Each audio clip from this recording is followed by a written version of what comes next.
Come on, let's learn about digestive system. Today I'm going to tell something about digestive system. Digestive system में आपका large intestine और small intestine और ये pancreas और pancreas के ऊपर ये जो ब्राउन ऐसा देख रहे हैं इसको हम लोग लीवर कहते हैं, जो बड़ा होता है 1.5 kg का होता है। इसके पीछे ये ओसोफेगस है, ये ओरल कैविटी से कनेक्टेड होता है।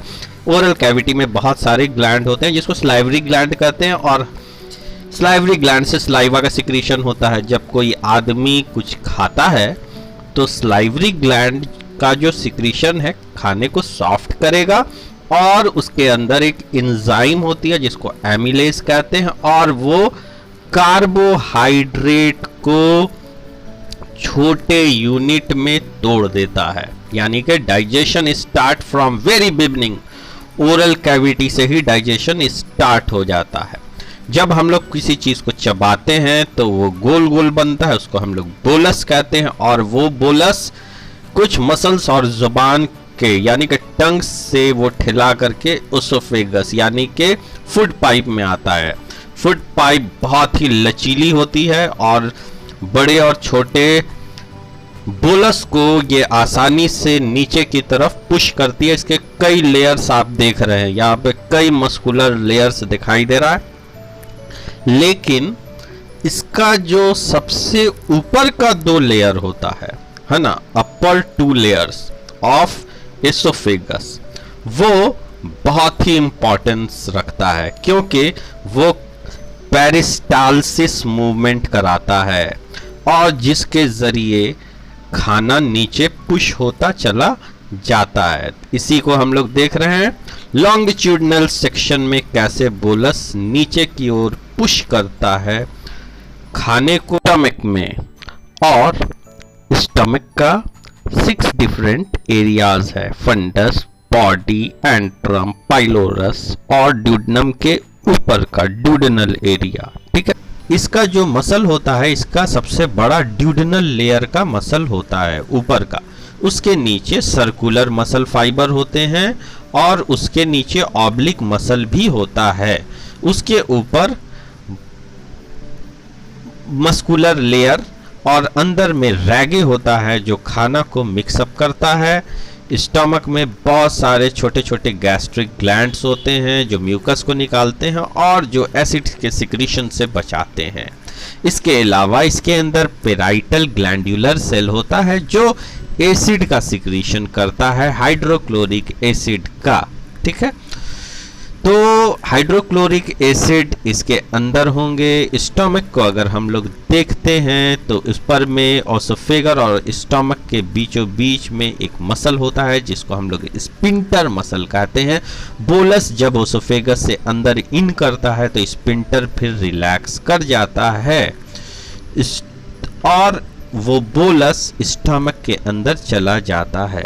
स्टमक के अंदर का एनवायरनमेंट हाईली एसिडिक होता है, इसके अंदर hydrochloric acid, pepsin, intrinsic factor और लाइपेज जो कि फैट के डाइजेशन कराने में मदद करते हैं। खाना जो आता है उसके साथ यानी कि बोलस जो आ रहा है उसके साथ बहुत सारे बैक्टीरियाज भी आते हैं और उन सारे बैक्टीरियाज को ये हाइड्रोक्लोरिक एसिड जो है डिस्ट्रॉय कर देता है, चाहे वो बैक्टीरिया हो चाहे वो वायरस हो, और इस तरह इंसान को किसी तरह का इन्फेक्शन नहीं हो पाता है। ठीक है, इसके अलावा HCl पेप्सिनोजेन को जो कि गैस्ट्रिक ग्लैंड से निकलता है उसको पेप्सिन में कन्वर्ट कर देता है। पेप्सिन प्रोटीन को ब्रेक डाउन कर देता है। विटामिन B12 का एब्जॉर्प्शन स्मॉल इंटेस्टाइन में होता है, उसके लिए इंट्रिंसिक फैक्टर की जरूरत पड़ती है जो गैस्ट्रिक ग्लैंड से प्रोड्यूस होता है। विटामिन कंबाइन करता है इंट्रिंसिक फैक्टर से जो बाद में स्मॉल इंटेस्टाइन से एब्जॉर्ब कर लिया जाता है। विटामिन B12 ब्लड वेसल्स को हेल्दी करता है और नर्व को हेल्दी करता है और डीएनए बनाने में भी मदद करता है। ठीक है, इसके अलावा स्टमक गैस्ट्रिक लाइपेज और साथ में एसिड रेजिस्टेंट एंजाइम को कंटेन करता है जो फैट का डाइजेशन कराता है। स्टमक में गैस्ट्रिक लाइपेज स्प्लिट करता है ट्राइग्लिसराइड को फ्री फैटी एसिड और डाइग्लिसराइड में, और फ्री फैटी एसिड एब्जॉर्ब हो जाता है बॉडी से। ज्यादा इफेक्टिव फैट का डाइजेशन स्मॉल इंटेस्टाइन में ही होता है। ठीक है। गैस्ट्रिक जूस और स्टमक का मूवमेंट हर 20 सेकंड्स पे होता है। पार्शियली डाइजेस्टेड फूड को हम लोग काइम कहते हैं। ये काइम ड्यूडेनम से बाहर नहीं निकल पाता क्योंकि दूसरे साइड का जो स्पिंक्टर होता है, जिसको पाइलोरिक स्पिंक्टर मसल कहते हैं, वो प्रिवेंट करता है और अलाउ करता है बहुत थोड़े से काइम को ड्यूडेनम तक पहुंचने के लिए, क्योंकि ये कुछ मिलीमीटर तक का ही होता है। ठीक, जब काइम नीचे आता है तो स्पिंक्टर क्लोज कर जाता है। ड्यूडेनम में एक जगह पर एम्पुला ऑफ वाटर होता है। ये एक पैसेज है जहां पर पैंक्रियाटिक जूस आता है पैंक्रियाटिक डक्ट से। पैंक्रियाटिक जूस अपने अंदर sodium hydrogen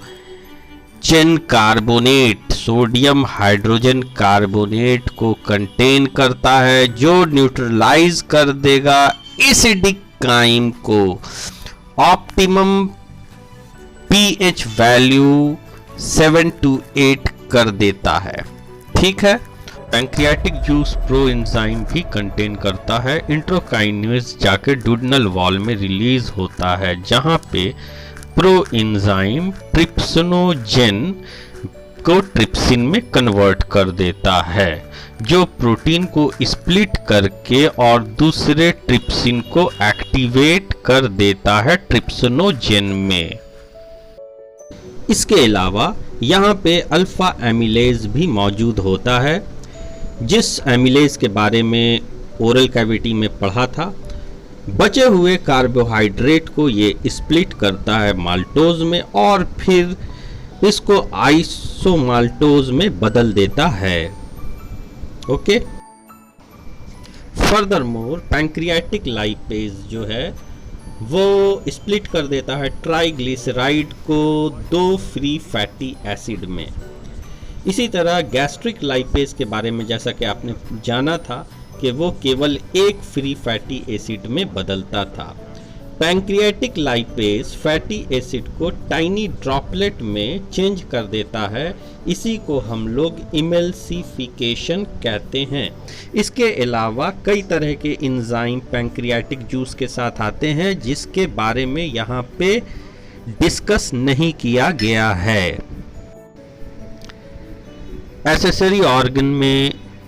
accessory digestive organ में लीवर होता है और पैंक्रियाज होता है। तो लीवर क्या करता है कि बाइल को बनाता और बाइल उसके सेल से बनते हैं हेपेटोसाइट से और जाके गॉल ब्लैडर में जमा हो जाते हैं। गॉल ब्लैडर कॉन्ट्रैक्ट करता है तो वो वाइल निकलते हैं और एम्पुला ऑफ वाटर से ड्यूडेनम में चले जाते हैं। ठीक है। इसी तरह जब पैंक्रियाज पैंक्रियाटिक जूस को बनाता है तो वो भी एम्पुला ऑफ वाटर से ड्यूडेनम में जाते हैं। अब अगर हम लोग इंटेस्टाइन को देखें तो लार्ज इंटेस्टाइन और स्मॉल इंटेस्टाइन होता है। स्मॉल इंटेस्टाइन को ड्यूडेनम, जेंजिनम और इलियम में डिवाइड किया गया है। ये बहुत लंबी होती है और क्वाइल्ड होती है, चारों तरफ बाउंडेड होती है लार्ज इंटेस्टाइन से। ठीक है। इंटेस्टाइन के इंटरनल ल्यूमेन में बहुत सारे माइक्रोस्कोपिक फिंगर लाइक प्रोजेक्शंस होते हैं जिसको हम लोग विलाई कहते हैं। ये डाइजेस्टिव फूड मटेरियल यानी कि न्यूट्रिएंट को एब्जॉर्ब करते हैं। ये देखिए इसका माइक्रोस्कोपिक स्ट्रक्चर है, इसको हम लोग विलाई कहते हैं। ओके। हर एक विलेस के अंदर ब्लड कैपिलरी मौजूद होती है और न्यूट्रिएंट्स जब इनसे एब्जॉर्ब होते हैं by the process of diffusion तो ये ब्लड कैपिलरी में चले जाते हैं। कार्बोहाइड्रेट को अगर हम लोग देखेंगे तो कार्बोहाइड्रेट फ्रीली ब्लड सर्कुलेशन के साथ मूव करता है, लेकिन आयरन को ट्रांसपोर्ट होने के लिए एक प्रोटीन की जरूरत पड़ती है जिसको हम लोग ट्रांसफेरिन के नाम से जानते हैं। ठीक है, और देखिए यहां पर ये मेंशन किया गया है। उसी तरह फैट का ट्रांसपोर्टेशन जब होता है तो उसके लिए भी एक लाइपोप्रोटीन की जरूरत पड़ती है जिसको हम लोग काइलोमाइक्रोन के नाम से जानते हैं। ठीक है, स्मॉल इंटेस्टाइन का जो लास्ट पार्ट होता है उसको हम लोग इलियम कहते हैं। इलियम इलेक्ट्रोलाइट्स को एब्जॉर्ब करता है।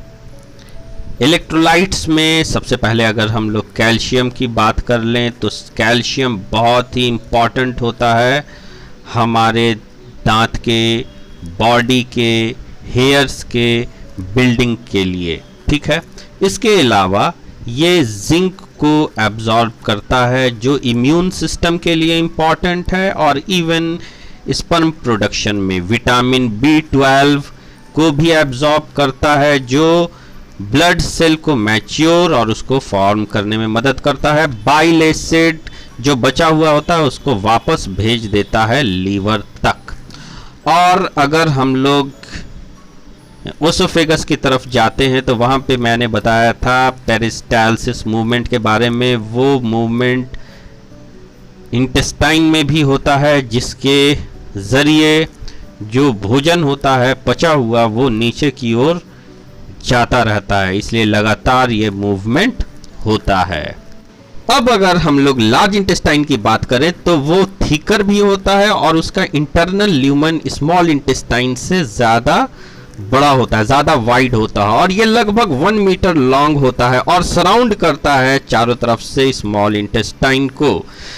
और स्मॉल इंटेस्टाइन लार्ज इंटेस्टाइन से कनेक्ट होता है एक वल्व से जिसको हम लोग बॉविन्स वल्व कहते हैं। ये जब ओपन होता है तो काइन जो है स्मॉल इंटेस्टाइन में आता है, लार्ज इंटेस्टाइन में आता है, और लार्ज इंटेस्टाइन के अंदर लगभग 100 बिलियंस बैक्टीरिया होता है। और ये सारे बैक्टीरिया बहुत इंपॉर्टेंट होते हैं for the production of vitamins, और ये डीकंपोज करने भी मदद करते हैं फाइबर्स को जो बॉडी में एनर्जी का प्रोडक्शन करता है।